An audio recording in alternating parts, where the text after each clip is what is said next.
How's it going, everyone? A ton of news coming out of the Game Awards yesterday, and man, I gotta say, a lot better of a show than I had predicted. Look, I've been disappointed by PlayStation Showcase, the Summer Game Fest. Game Awards, given that my expectations were super tempered, kind of blew me away in terms of all the cool stuff that was announced. Now, I go to these events with very much a pessimistic mindset these days, so like for some of you guys, you're probably like, alright, it was mid.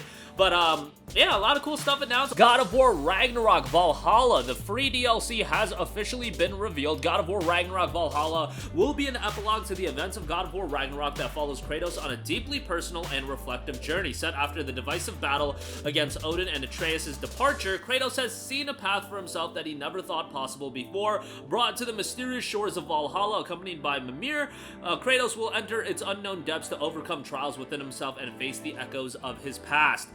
This is seemingly a roguelite mode that, hey, I am all for this. If we want to take all of these Sony IPs and create roguelite versions of them, all aboard on that idea. How about we create roguelite versions of these games instead of live service versions? The team here at Santa Monica Studio challenged ourselves to make something different from anything we've done before in God of War history. God of War Ragnarok Valhalla celebrates the combat you know and love from God of War Ragnarok and blends it with the fresh experimental elements inspired by the roguelite genre. Each attempt in Valhalla will encourage you to master different aspects of Kratos' arsenal as you face new combinations of enemies and some surprises along the way. Fight, learn, and grow in Valhalla. Defeat in combat is not the end of a warrior's spirit. If Kratos falls, he will reawaken outside the doors, ready for the next try. During each attempt, you'll learn and adapt to the challenges Valhalla has to offer. The more you overcome, the more resources you'll gain that can be put towards permanent upgrades that affect both Kratos and even Valhalla itself.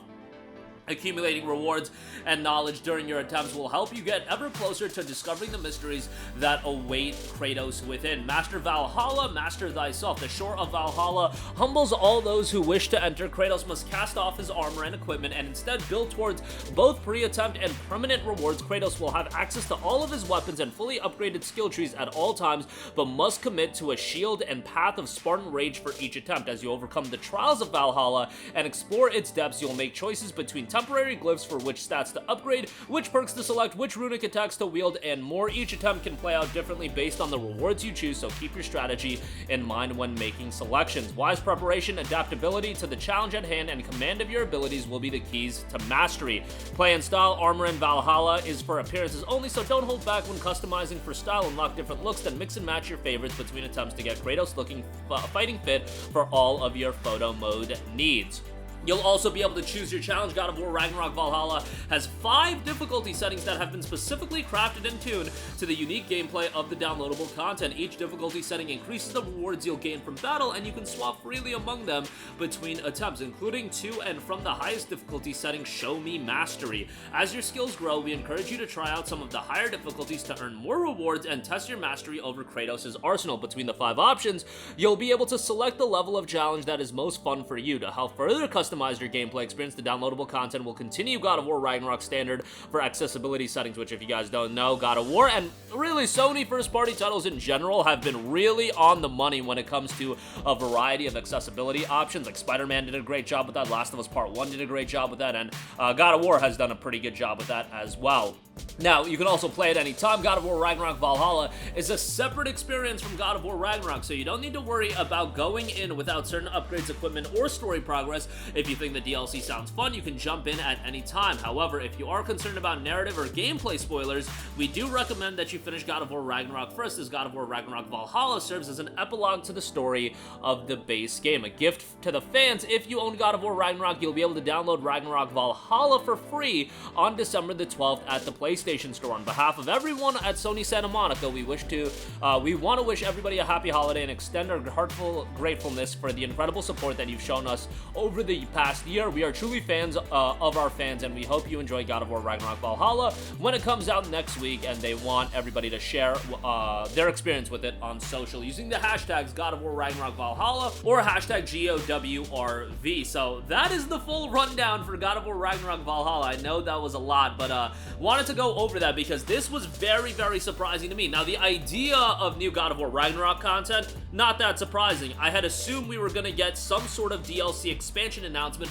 I don't think Valhalla is going to be the only thing that we see announced. Look, from the reports, it looks like Sony does want to move into the 1.5 style of game development, where they have titles like Miles Morales and smaller scale games to bridge the gap into their bigger releases. I think ultimately they'll do that with God of War Ragnarok as well. Valhalla, for what it is, sounds like it'll be a sizable piece of free DLC. Imperative Red there is free. Look, I know how Sony operates. If this was going to be a sizable experience in this, in the extent of it's going to be, you know, a 12 to 14 hour narrative experience, it wouldn't have been free. That just wouldn't have been the case. Valhalla is going to be a replayable experience that I think a lot of people are going to enjoy, and if you like the God of War combat, hey, all the better for you, and you're going to end up really enjoying it. But I do think ultimately Santa Monica is a big studio. They're probably working on the next God of War title, whatever that is, and I would imagine they have a team working on a Bridge the Gap kind of game. If Sony is going to ultimately go that route and drop a lot of games like that,